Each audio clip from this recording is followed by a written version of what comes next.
Greetings, everyone, and welcome once again to the Our World Media Network. And I'm Wayne Gilman, and you're tuned to the Urban Algorithm.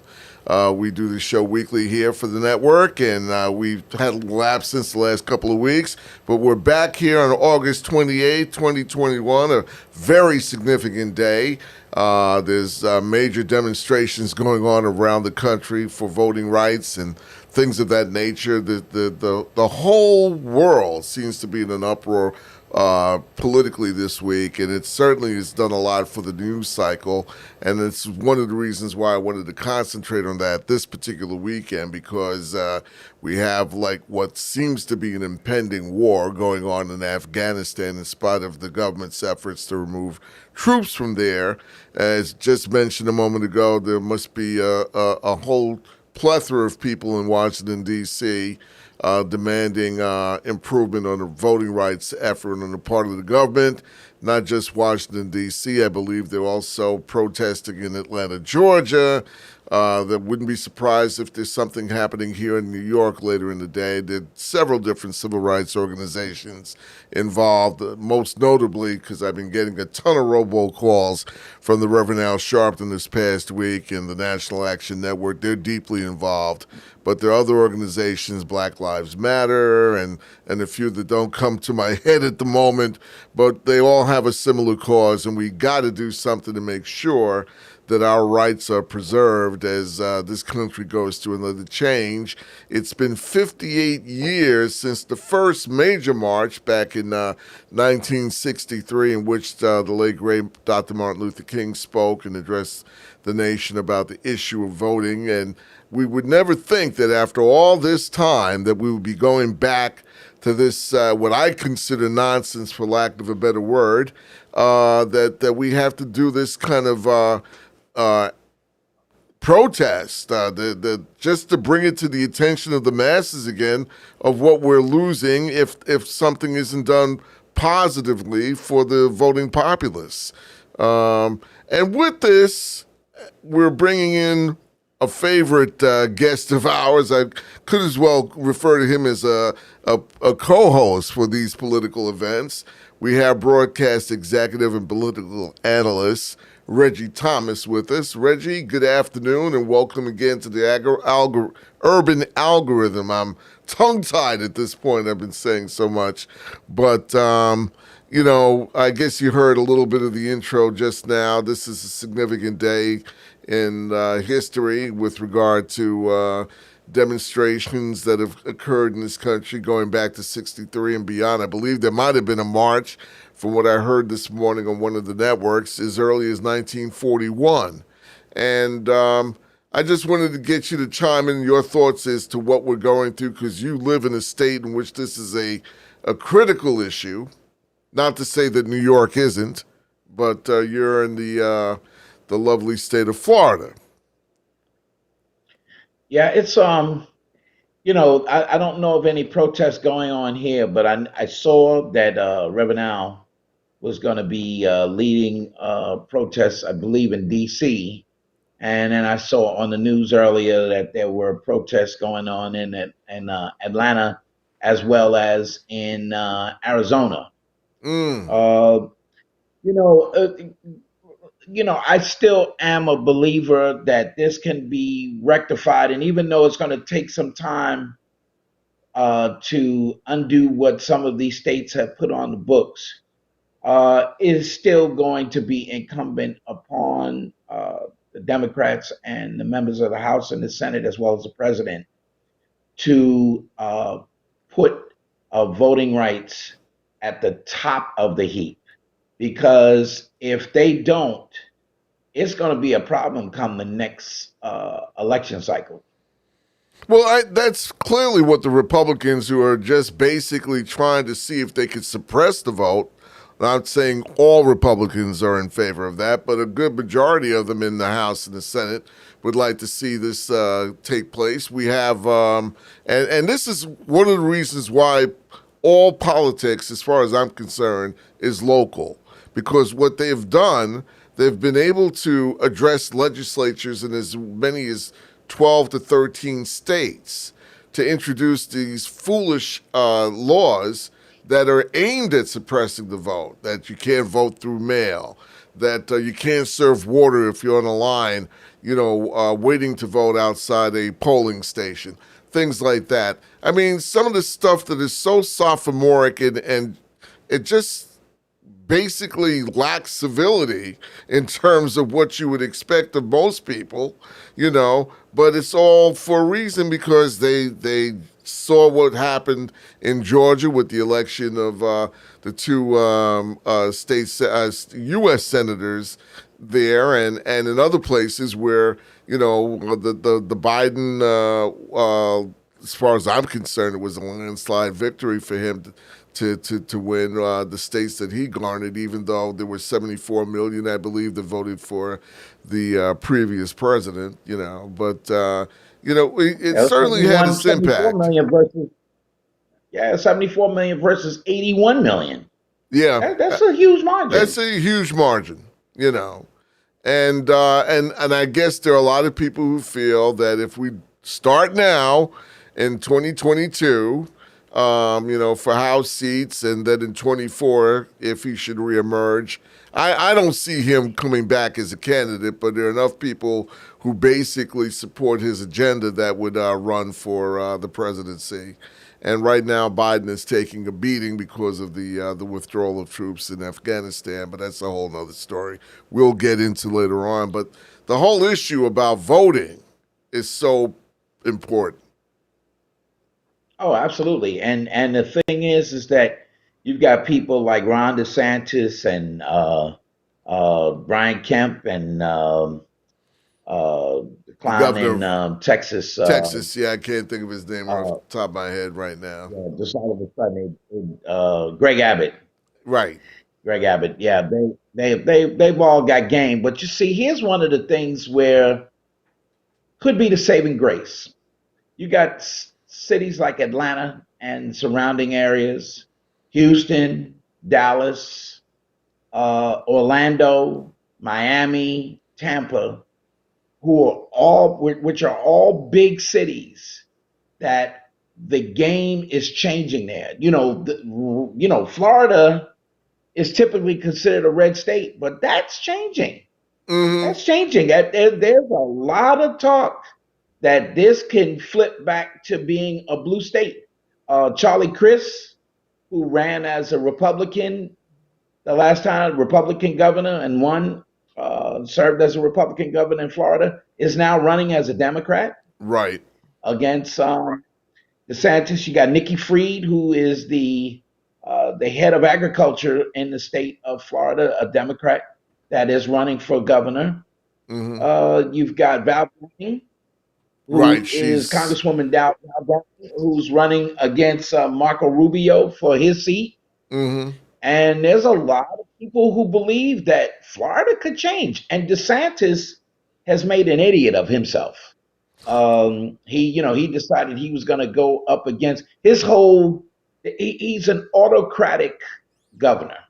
Right. I really believe that he's still listening to Trump because he wants Trump's support if he runs. I think that Trump is the type of person that could double cross him.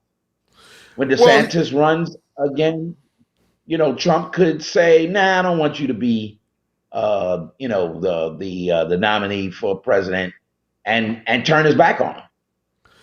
well, I tell you, I mean, the thing is, the only way I see that happening is if, for some reason, and again, anything is possible, that Donald Trump sees himself as running for the presidency again.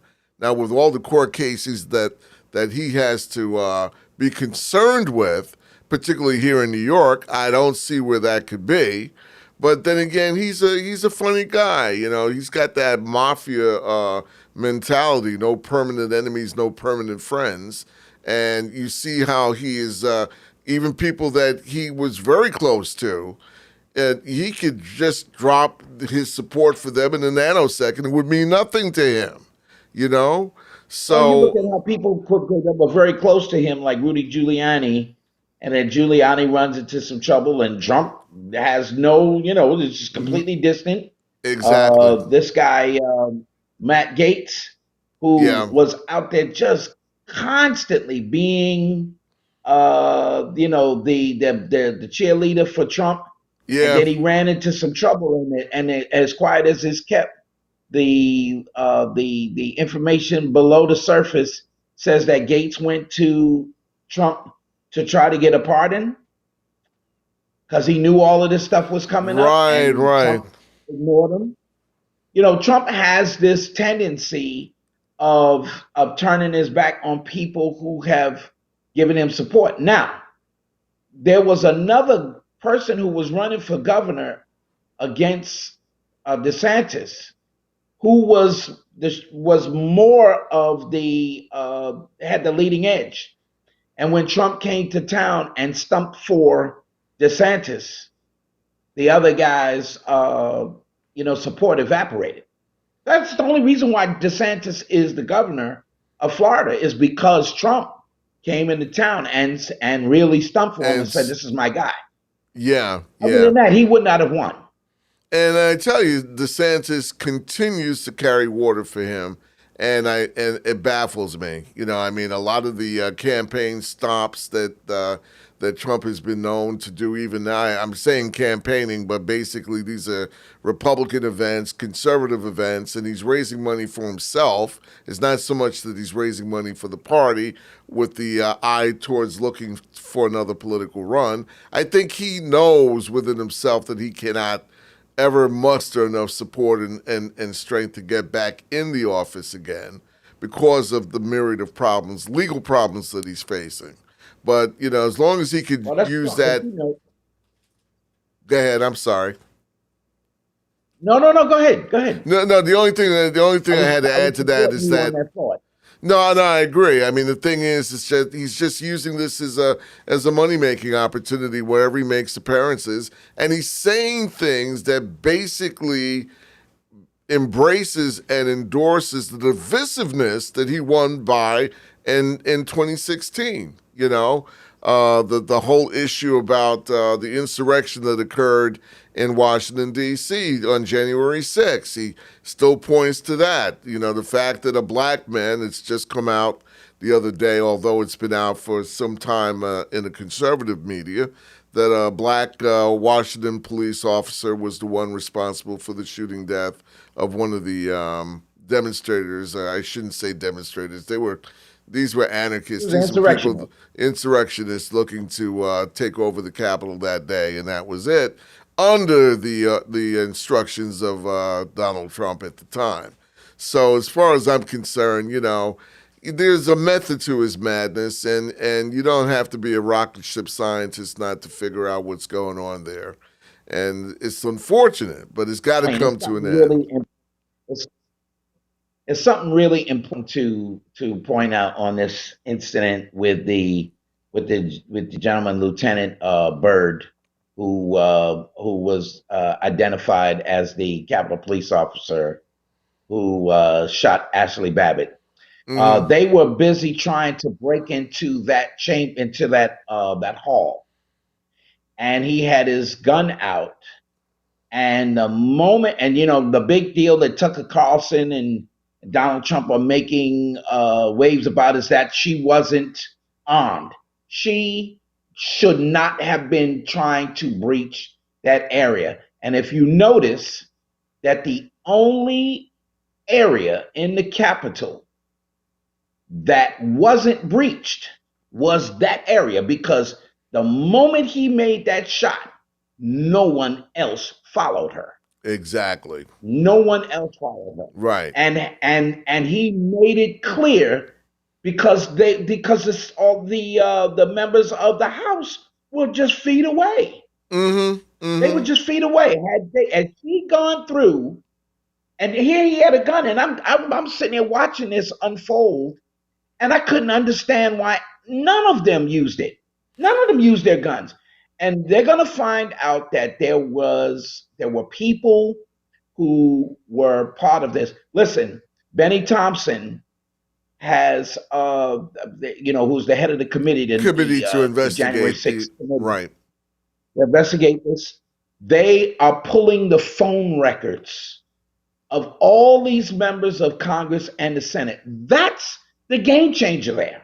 Mm-hmm. Because the phone companies keep those. They know the numbers that these people called, Right, and they're going right. to be able to draw together an intricate map, a web of who contacted who.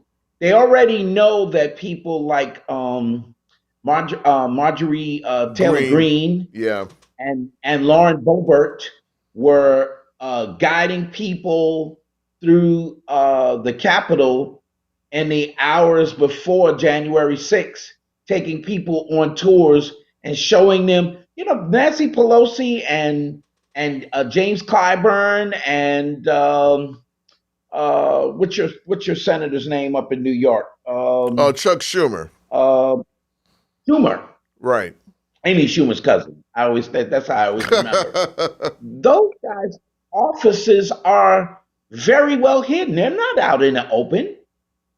Those guys if you don't know where their offices are, you just don't find them. Exactly. They're akin to big executives at big corporations who have offices that are just off the beaten path. Because of their You status, know, and they're basically there's the no status, government. right? Right. Exactly. You know. And They have I'd like to. special. They have special. They have special teams of security Mm-hmm. that other members of the House and other members of the Senate don't have. Right, right. Well, I think that's so important because if they could come up with a correlation and empirical evidence showing that phone calls were made to certain people on that particular day at that particular time, that should be it. It should be a game changer right there, you know? And it may Oh, just these be the guys are kind of scared. thing. Oh, hopefully there'll be enough evidence to have them removed from office. You know, it's never happened like this before. You know, I don't wish this to be a precedent where it be repeated again.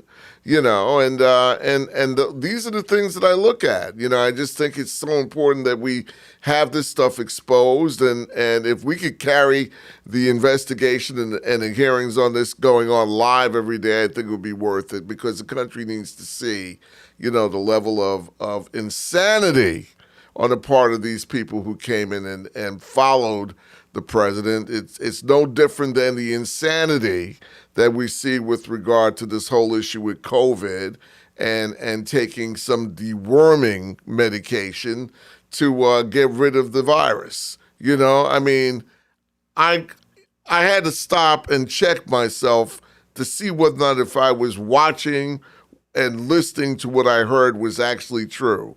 And then when I canvassed about the media stations that were covering the story, I just said to myself, "This is another low for the American public." You know that I'm not saying all, but those who basically espouse the belief that they don't need to take an injection for a vaccine, that they could just follow whatever is in social media and the conservative stations that seem to want to indirectly tout things, that just basically don't stand up. And I think they're really doing more of a disservice than just putting things on an equal level footing because there's no regulation with respect to what they're doing.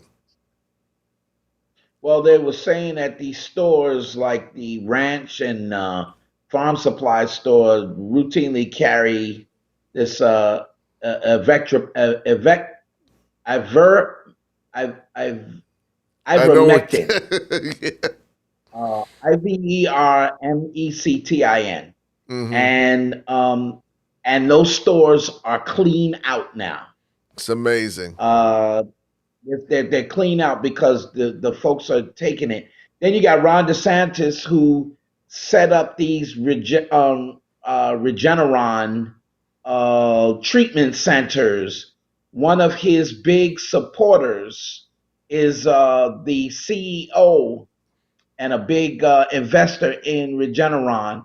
And DeSantis has set up these centers around the country, and they show video footage of news footage of the people laying on the ground. Some of them have already caught COVID, and they're trying to get these treatments, these antibodies Mm-hmm. through Regeneron to try to heal themselves. In the meantime, Florida's got unbelievable COVID numbers. I mean, going through the roof.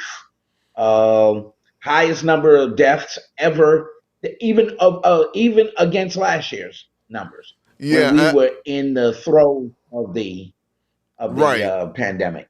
And I tell you, I mean, it's amazing what's going on down there because with all the changes that might be for the better, the fact that there's protest against many of the things that DeSantis has come out with, had they had gotten the jump and really made an effort to make sure that everyone was vaccinated, maybe they would be enjoying a better summer than what they're going through now in the medical profession.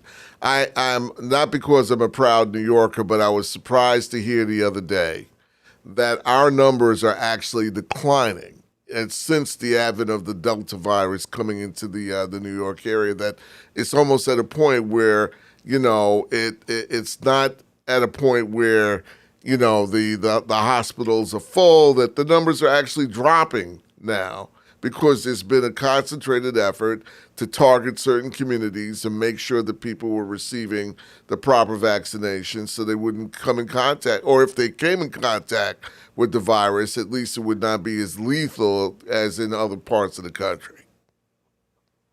Well, your mayor in New York City has taken the steps to make sure that you have to present a vaccination card to be able to attend and participate in various activities. I think it's the only place in the country where that is the case. In order for you to go to Broadway play, you have to present a card showing that you were vaccinated. The Central Park event that they had last weekend, I don't Yeah. think you could get in there unless you were able to show that you had vaccination. I think that in order for you to go to restaurants, you have to do that. And what's happened is that in Florida, and I'm only using Florida as an example, DeSantis wanted no one to have to be able to prove they were vaccinated or not. Well, in the meantime, while he threatened the school districts, you got 12 school districts now that are going against his mandate ban. And now with Disney cruises, Mm-hmm. you have to be able to show that you were vaccinated, where he had an edict, he had an executive order that any of the cruise lines that asked for a passenger or prospective passenger to show vaccination status, they be fined $5,500 per occurrence.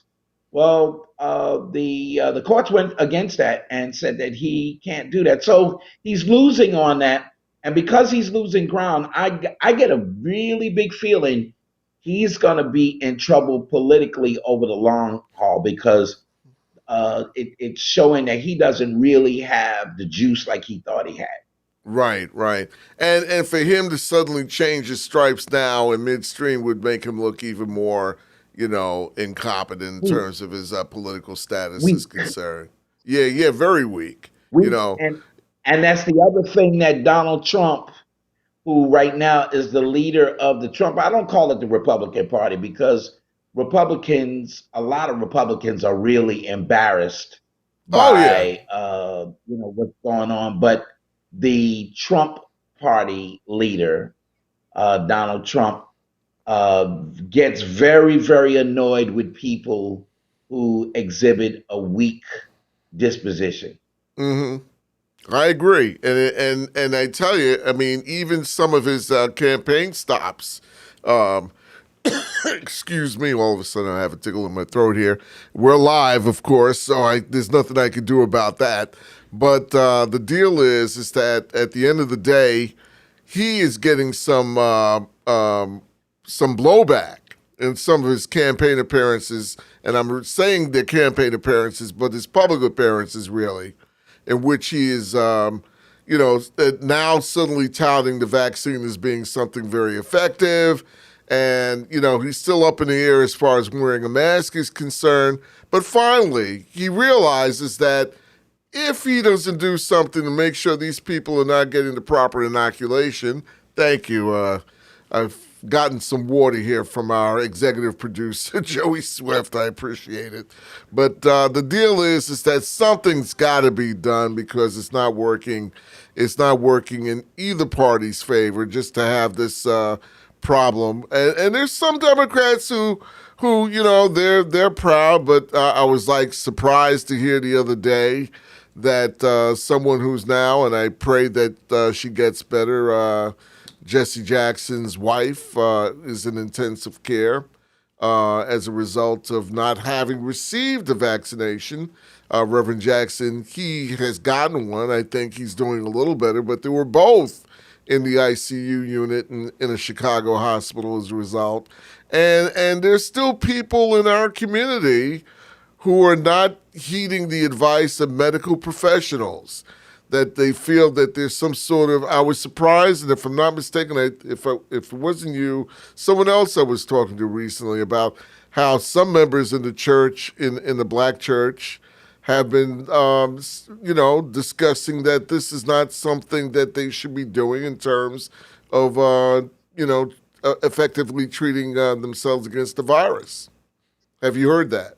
I tell you what drives me nuts is the fact that you got healthcare workers Oh that yeah, have not gotten vaccinated and are spreading COVID to patients.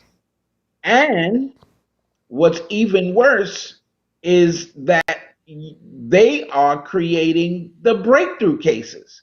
right, In the case with Jesse Jackson had been vaccinated and ended up catching it again. There's quite a few people that's happened to. I recently heard of some other celebrity that has ended up having it twice.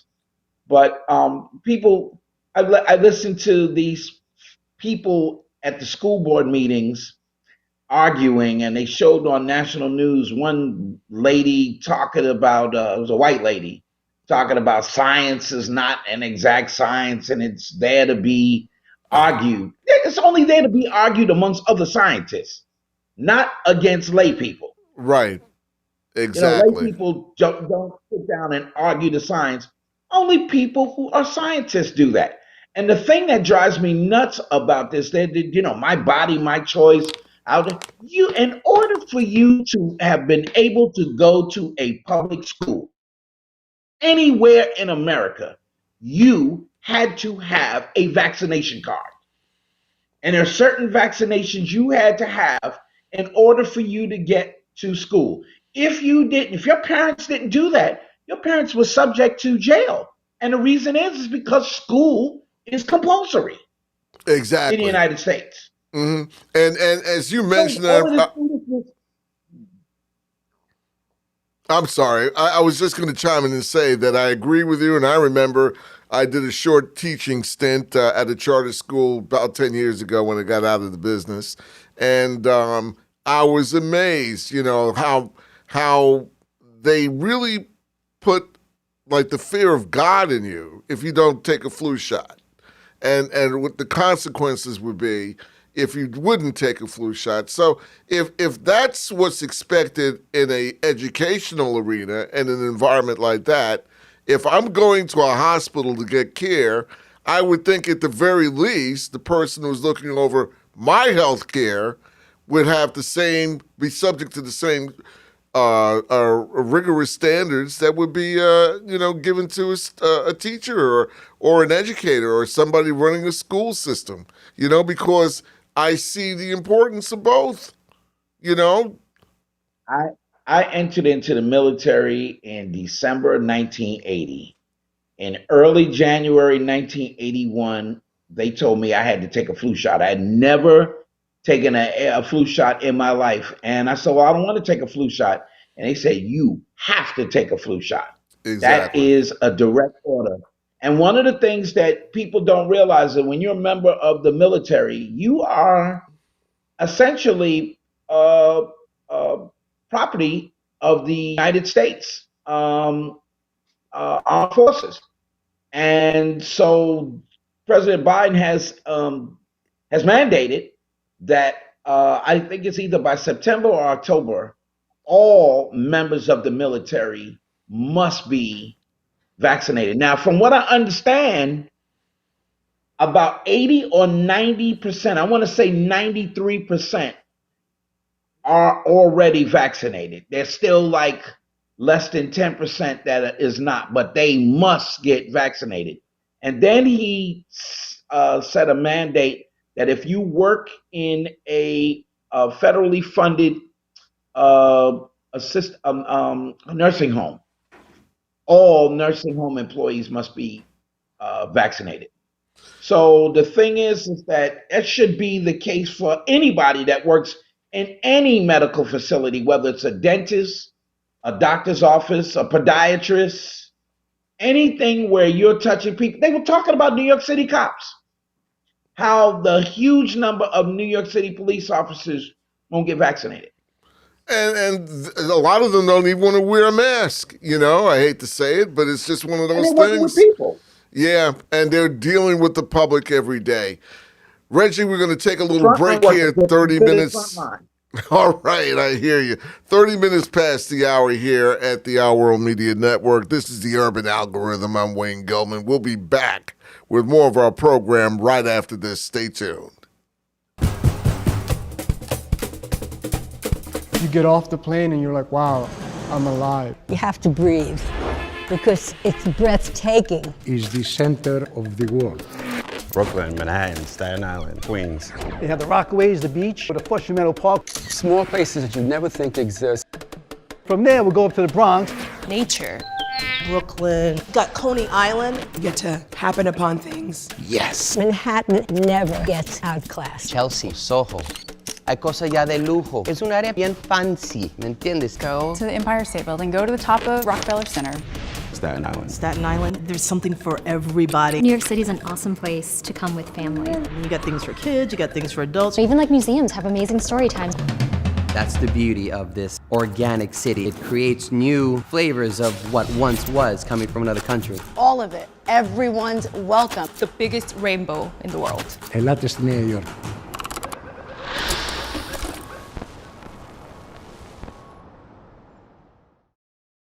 New York State's largest African American Chamber of Commerce, known as LIAACC, is now accepting new membership candidates. LIAACC has appeared on WABC, Here and Now, NBC's Positively Black, WLIW21, FIOS1, and in Long Island Business News. Membership consists of a variety of men and women of distinction who have been bestowed some of the most prestigious awards in the region. We host monthly membership meetings and signature events, including the Long Island African American Business Expo, Annual Health Fair, Ladies of LIAACC Annual Women's History Month program, and our annual Black History Month art exhibition. Join by simply logging on to our easy new membership sign-up portal at www.liaacc.org.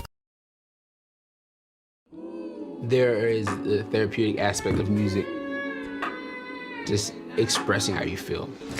Kids use music as a way to provide language for their emotions. Talking about my feelings with my mother, I'm gonna just be quiet. In the back of my head, I'm like, man, this ain't it. I'm going to talk to Howie about his feelings, make it into a song.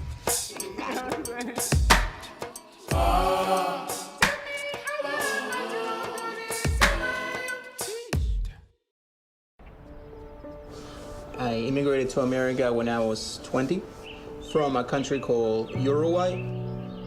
I have two careers.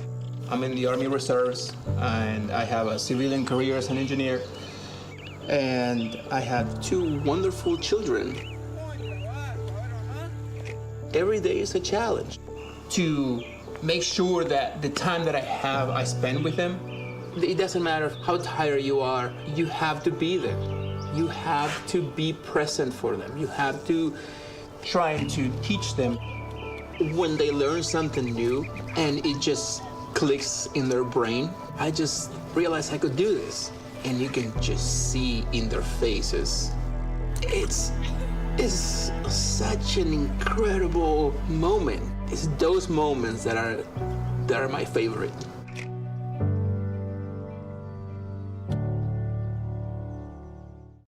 Hi, my name is Maya Delgado, and I am the brand ambassador of Kids Breakdown. And this is my demo video. Enjoy! Download app on Google Play or App Store. Create account. Choose avatar. Enter Kids Breakground Roadmap. Roadmap consists of math, spelling, memorization, and matching mini games. After each minigame, personality and interest questions will appear to pinpoint which job may suit you best. After completion of all 8 minigames, you will be presented with jobs you may want to learn more about. Read fun facts about all the different types of jobs within the law, science, and arts career. Use your gold bricks to make your job environment fully complete. Go back and play minigames to earn more bricks if needed. I hope you enjoyed the Kids Breakdown demo video. Make sure to download today and share with your friends. This platform will pave the way for kids who are just like me, the groundbreakers of tomorrow.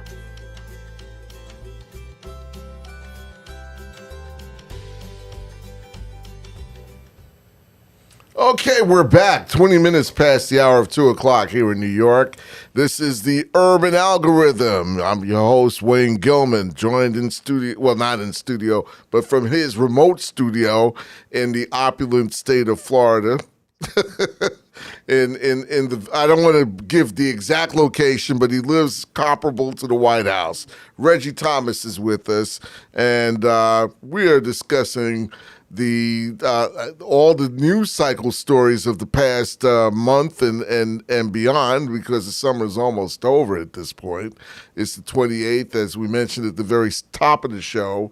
There are demonstrations going on for voting rights in D.C., Atlanta, I believe, in Arizona, you pointed out, Texas, and if I'm not mistaken, somewhere in the Northwest. I'm surprised that there aren't demonstrations taking place here in New York, but I'm certain everybody's in lockstep with the movement to maintain our right to vote. And just before we took a break for our commercials, Reggie, you were talking about your time in the military and some of the things that you were forced to do.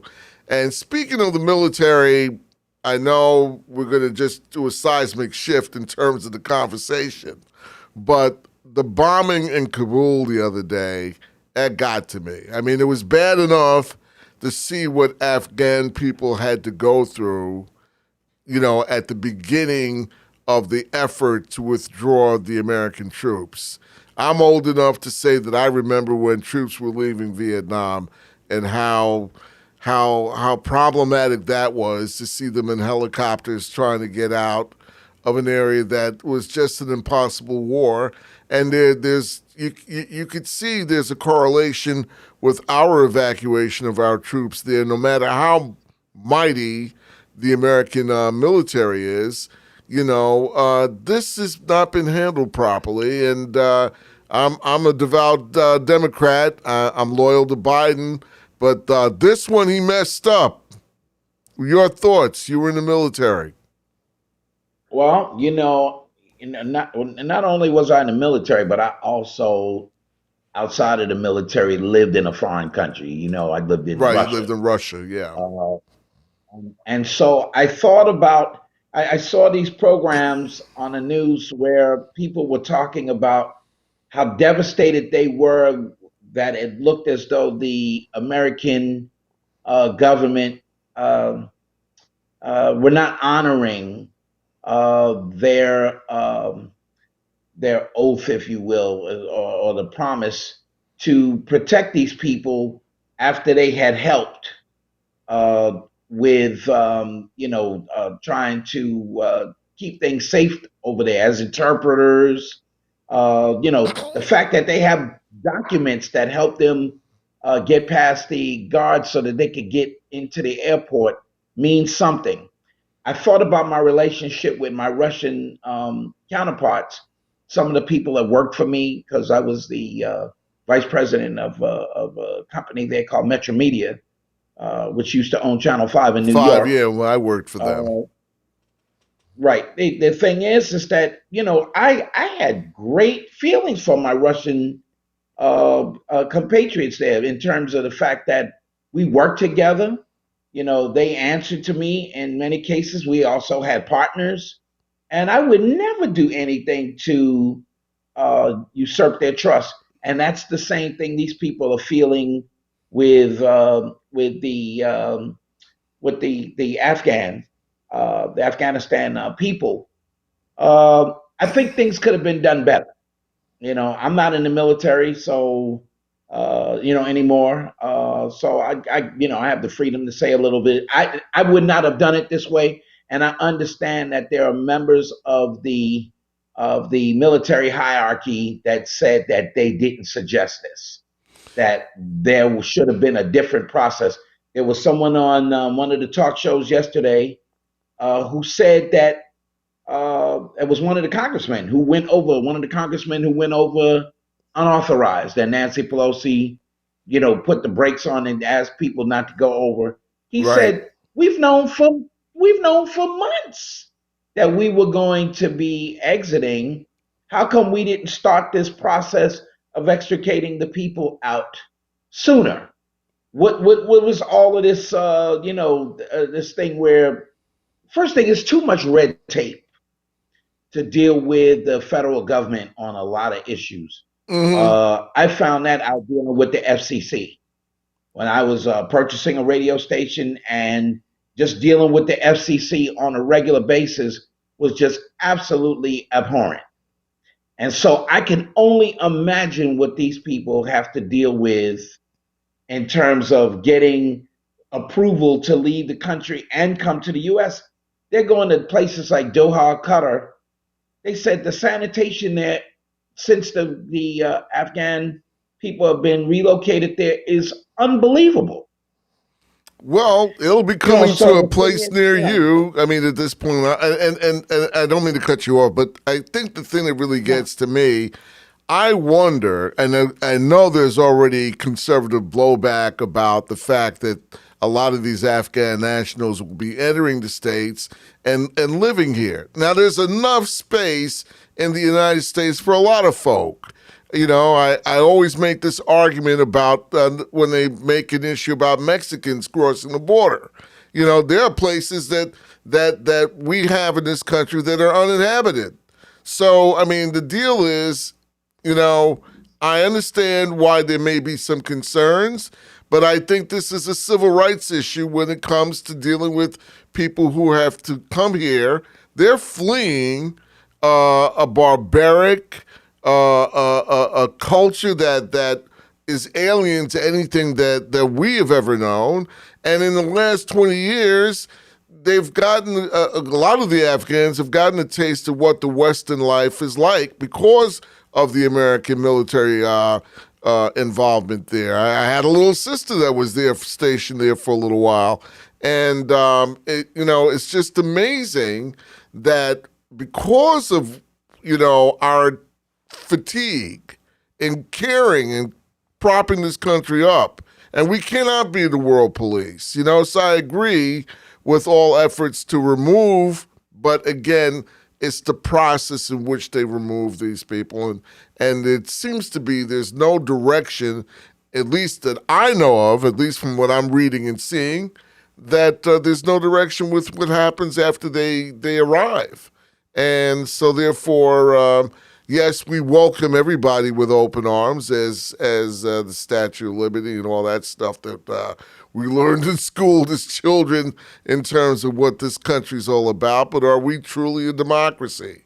Are we really, truly dedicated to the things that we say that we are if we have this, I consider it almost comparable to the insurrection on the 6th of January with some of the what happened the other day was unforgivable. And, we bear a certain amount of blood with respect to that in Kabul.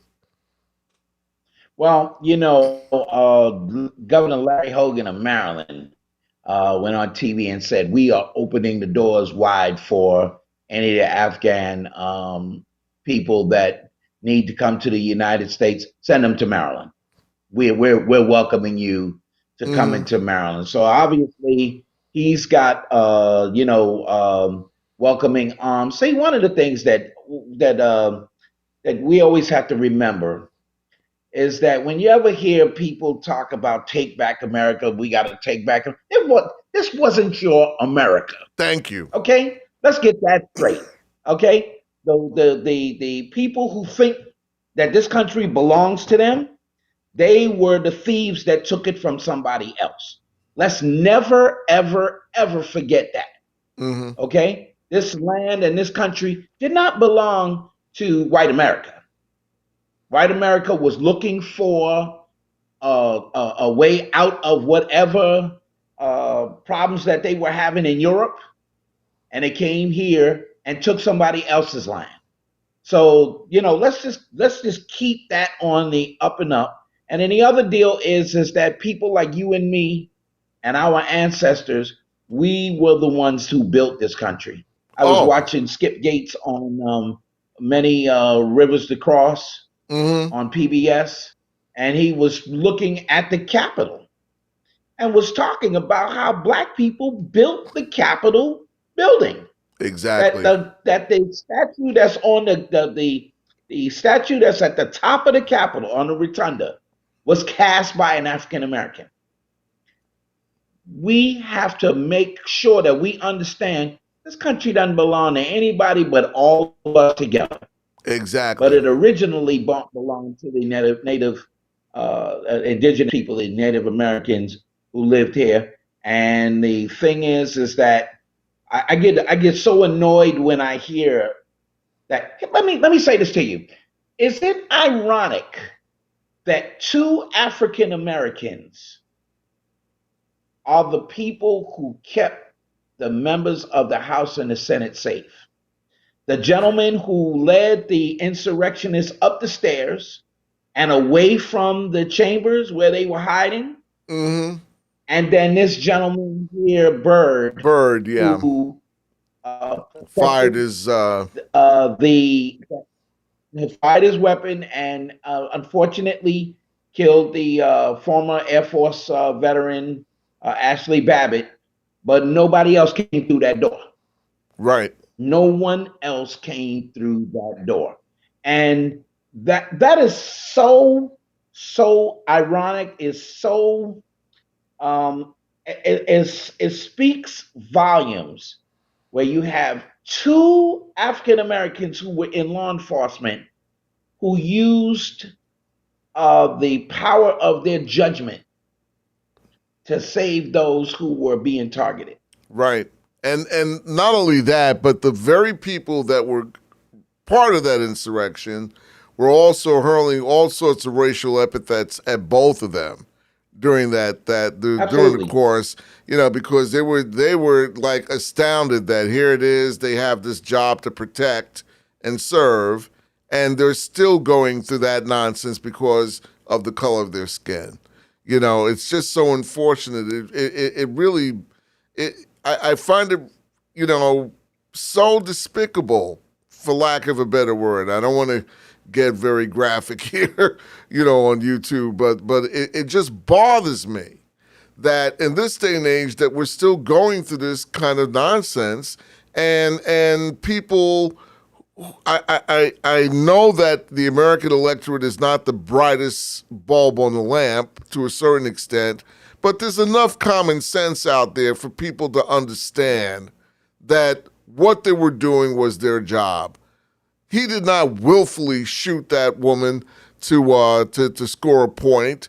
He even said on TV if he had been protecting President Trump, he would have acted the same way, So, the deal is that all this blowback that you hear on the other side of the press, the conservative press, members of social media that have this man living in fear, it saddens me. It really saddens me that we're at that point. Well, the problem is that you have 2 African Americans that derailed a coup. Right. That's really a simple. And you've got these white folks that who were the architects of this insurrection, who, for lack of better words, got snookered. They got snookered because these 2 guys were really, really smart. Mm-hmm. Byrd just did his job to keep people from coming in into that chamber. But the other gentleman, I can't, for the life of me, I can't remember his name. They honored him at the couple of weeks ago. Yeah, I know they had a ceremony. Yeah, but he had the foresight to direct the people and kept their attention on him. And they walked them right past that corridor where they were, right down the feet away. Pence, I think, was those two, that in history it's going to go down, and it should go down, that it was two African Americans, people who have been ostracized and their ancestors probably were terribly abused, and these guys saved the country from anarchy. Right. And I'm in agreement with you. I don't want to make this a racial thing because there were white officers of the Washington security force there that were outside the building, but those two in particular, you know, they played a pivotal role in just getting things, you know, under control to a certain extent. I'm not saying that the rest didn't play a role. I'm not saying that the rest played a role, but here was a situation where they had actually penetrated the innards of the Capitol, and that was a black guy. That was he was by himself. Exactly. There was no other people with. Once he got up into that big chamber, that's where all the other people showed up. But he was the one that guided them and had them keep the attention on it. I'm not trying to belittle anybody else's goals, but the fact of the matter is, I was always a big believer that had more people use weapons when they penetrated the glass, less people would have. Just like what happened with Ashley Babbitt. When that shot went off, nobody else went in behind her. Right. No one else went behind her. And it's unfortunate. And that was protected. Yeah, I agree. But that's what happened. Yeah, and he had no choice but to fire his weapon, and that's it. End of story, full stop right there. Listen, they had a black Capitol police officer retired who said that had that been Black Lives Matter or some of these other black groups, the moment they hit the steps, shots would have rung out. They wouldn't have ever gotten to breach the Capitol building. Right. So. And we all know that the number 45, our former president, was poised to bring in troops to do just that during the Black Lives Matter demonstrations. You know, it wasn't enough to just start hurling canisters of tear gas and things of that sort. They were ready to. In fact, just for him to leave the Capitol building to go to that church where he held the Bible upside down. You know, that he had had military flanked around him. You know, and he, the person responsible for leading that effort, after he realized what he had done was wrong, because he was sending out a political statement as a member of the military, you know, he might not have had a choice but to fire his weaponry if there had been some altercation or some effort against the president. That would have been it. But again, the former president was good at stirring the mess. The same mess he created that day, January 6th, by instructing those people to go to the Capitol building, you know, to basically destroy the process of seeing this election through between him and Biden. You know, it's the same thing that he did during the summer before, you know, trying to score a point, you know, using the military and paramilitary forces outside of Washington, D.C., and Oregon and other places where demonstrations were taking place.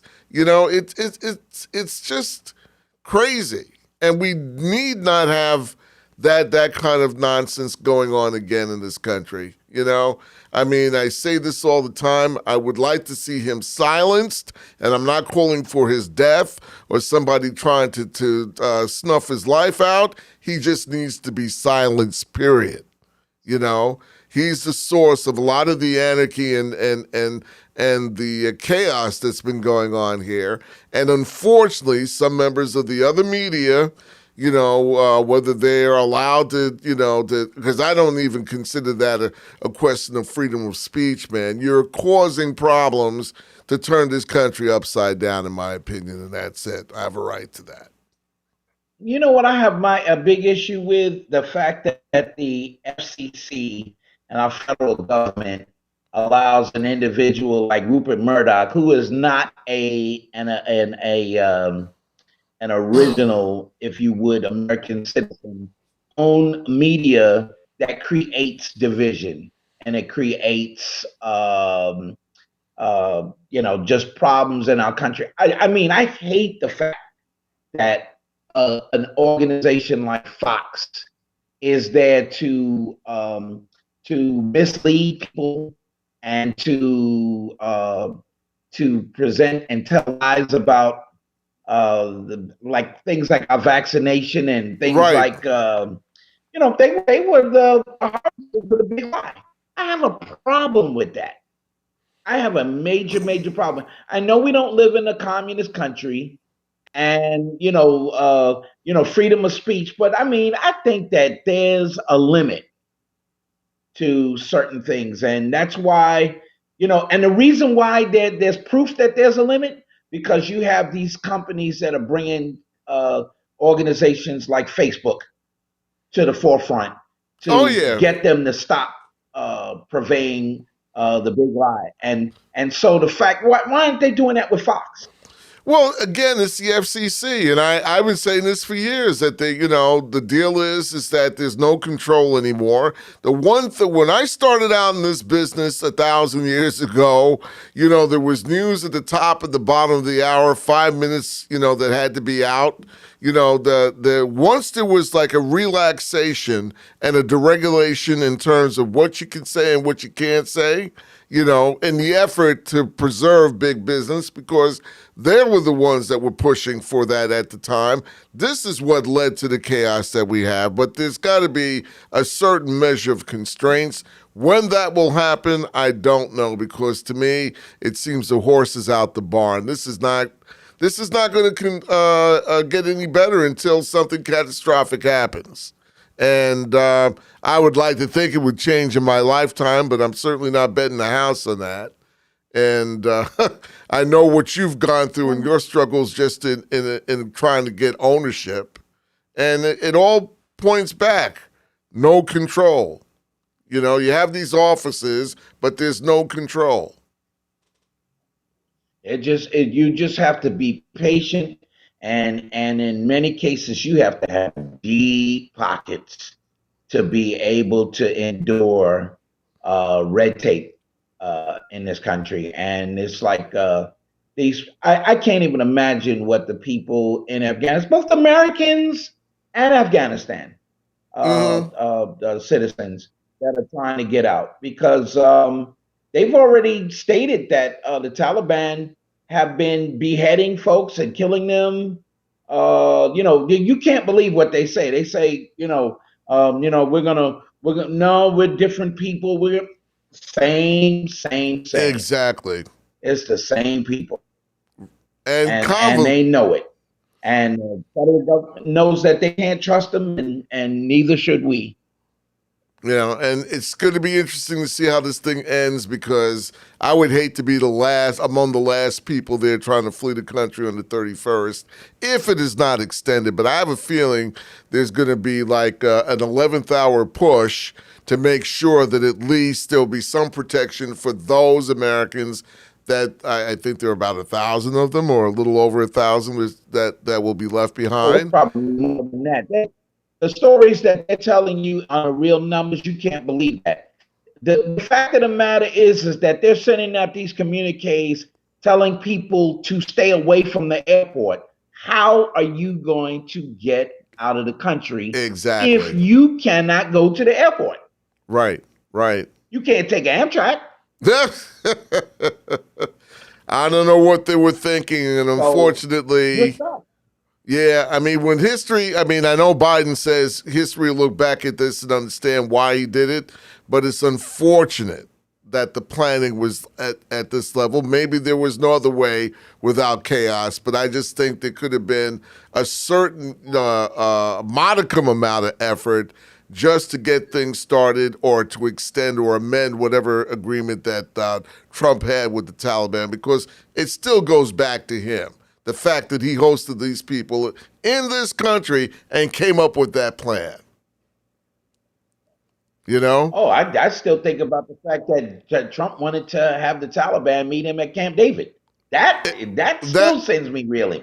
Right, right. You know, well, this, I mean, I hate to even mention the man's name because it seems it gives him greater credibility, but he is a part of the American history in this country here. He was president for 4 years, and maybe could have stolen the last election if he had a chance to. Unfortunately, Brother Thomas, we are virtually out of time, and I had so much more I wanted to get into the Supreme Court ruling against the CDC regarding evictions in this country. I promise we're going to get started soon on a show with respect to real estate, and we'll get to that soon. But I want to thank you again for being a participant this week. And we will certainly have you back. You know, you are my analyst on a number of things, but we won't go there. But I hope everyone who had a chance to enjoy the past hour, you know, at least they got some information that they needed. And for those who didn't enjoy it, just keep it to yourself, as I see each week. Thank you very much. This has been the Urban Algorithm. Wayne Gilman with you on the Our World Media Network. Give us a thumbs up when you get a chance. Thank you. Have a great week.